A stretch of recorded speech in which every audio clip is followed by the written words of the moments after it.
Hi, my name's Tammy. I'm with Rowan University, here for a health assessment of neuromuscular. Mandy, if you can consent.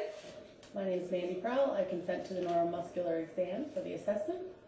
Okay, so we're going to start today. My name's Tammy. Wash my hands. I'm going to be here to assess your neurological. We're looking at the face. The face is intact. That there's good smile. Smile symmetrical tongue. Tongue is midline. Can you tell me the year? 2016. And can you tell me where you're at? I'm in Williamstown, New Jersey. And who are you? My name is Mandy Prowl. Neurologically, she's baseline, awake, alert, and oriented. Go ahead and close your eyes. She's got good muscle tone in her eyes. Open your eyes. I'm going to have you occlude one eye, and we're going to do the Snellen chart. I'll give you glasses for your demonstration. I got them. Oh, perfect. Mandy wears glasses, so we're going to assess her vision with this. If you can just go ahead and read line 7 for me. F-E-L-O-P-Z-D. And cover the other eye and read. F-E-L-O-P-Z-D. Very good. And if you want to remove your glasses, that would be great. We're going to go ahead and check your light accommodation for reflex. And we have equal in both eyes. One more time. Okay. And if you can look at my finger and follow it through and back out. And if you can look far away and then back at my finger. Very good.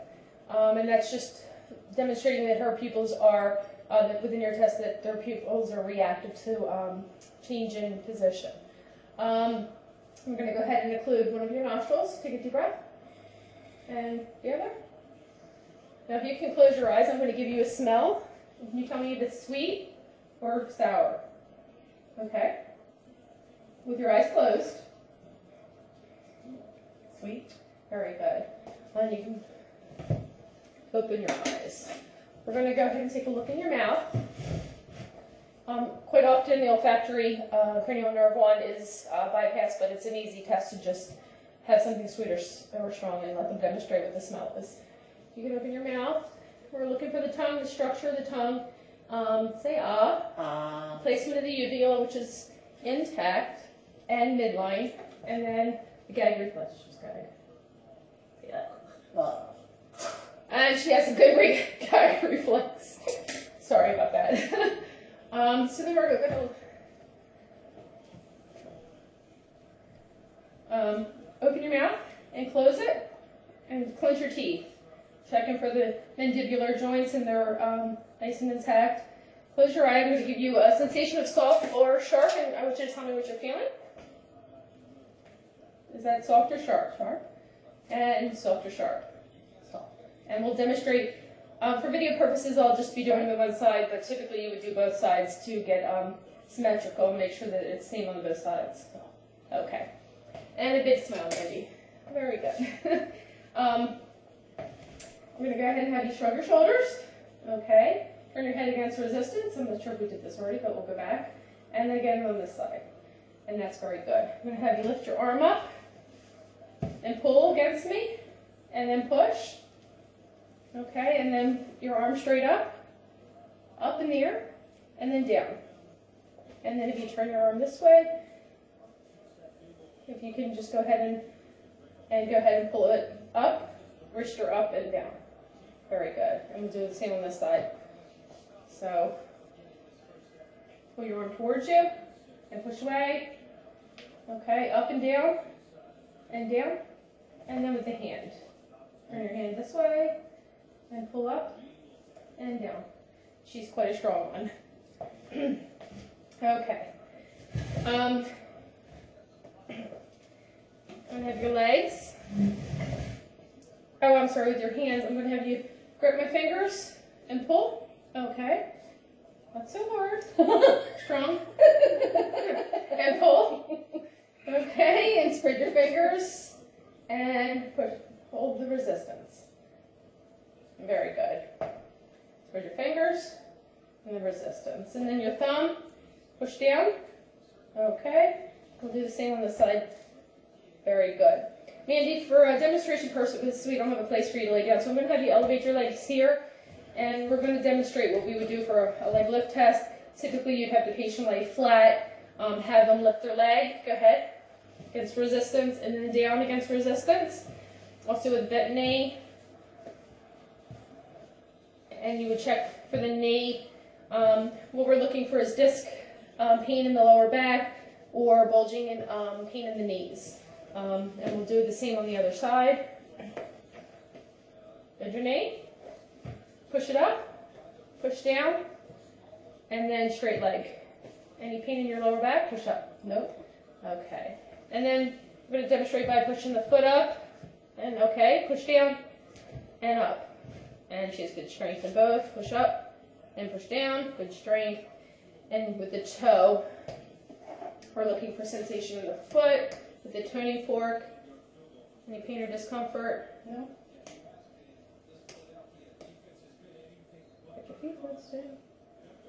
Okay. Mandy, if you can put your legs down, we're going to go ahead and check the reflexes. If you can just hang, very good, hang it limp.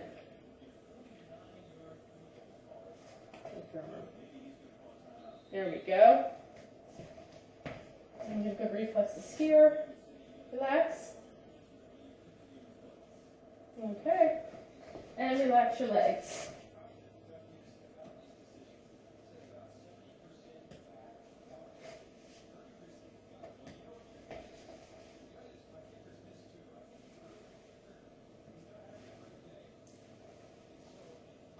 And good reflex in all her quadrants. Okay. So I'm going to have you, for a neurological exam, catch your legs and tap your hands back and forth rapidly. And this is demonstrating that she has good motor skills, coordination. Also, if you can stand up, I'm going to have you walk. If you can just walk straight ahead, heel toe, and when she's demonstrating, and then you can turn around and come back. Demonstrating that she has steady gait, that their toes are symmetrical, she's moving with good rhythm, has good posture and gait. You can go ahead and sit down.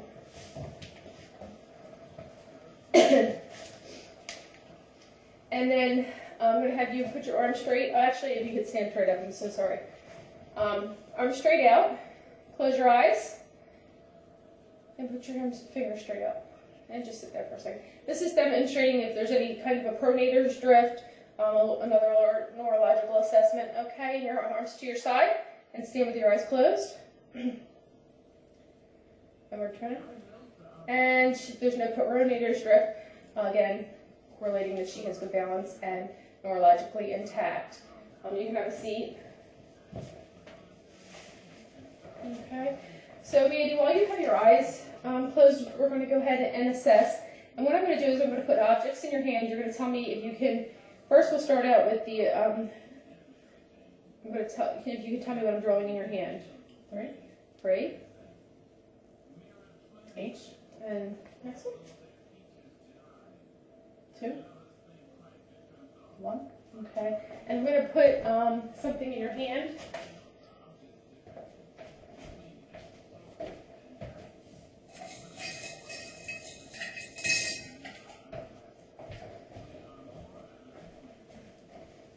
So we'll test the stereographic, if you can tell me what's in your hand.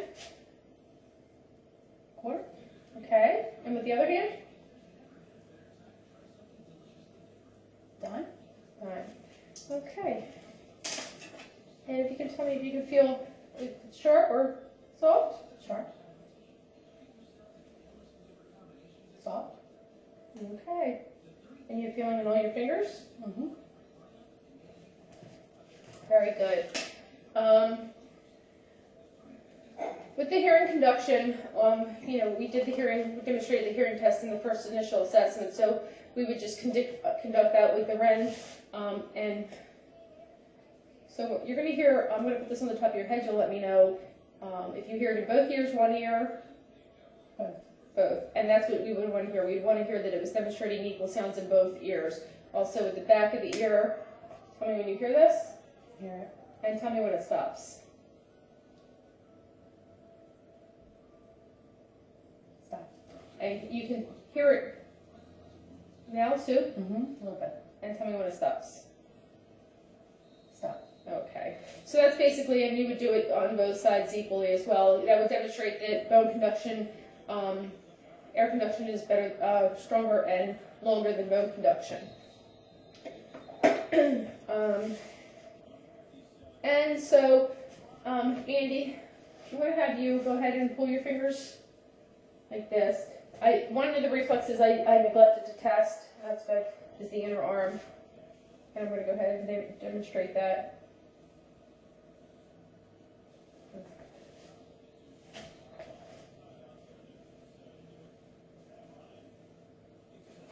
And there we go.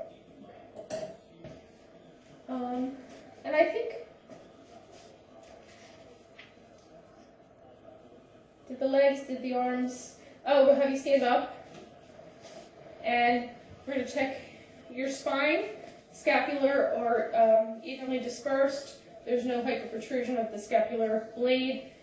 The spine is, she has a normal curvature of her spine. Go ahead and bend down.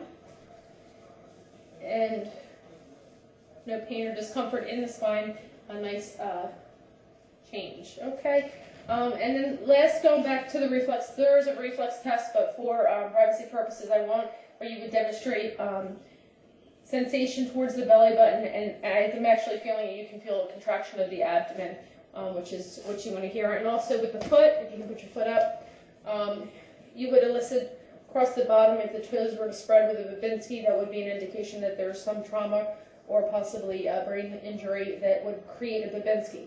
The only time you see a normal Babinski is in infancy, and you typically do not want to see it as an adult. Okay. So if you can take your hands, put your hands back to back. And do you have any pain in your wrists? No. We would hold that position for a few, 60 seconds. If there's any numbness or tingling, quite often that's an indication that there is a carpal tunnel syndrome. And then you would get feelings in your, or numbness in your fingers. And you can go ahead and go with that. And that's it for today's assessment. If you have any questions, please refer to the manual, and thank you for your time and consideration. Have a good day.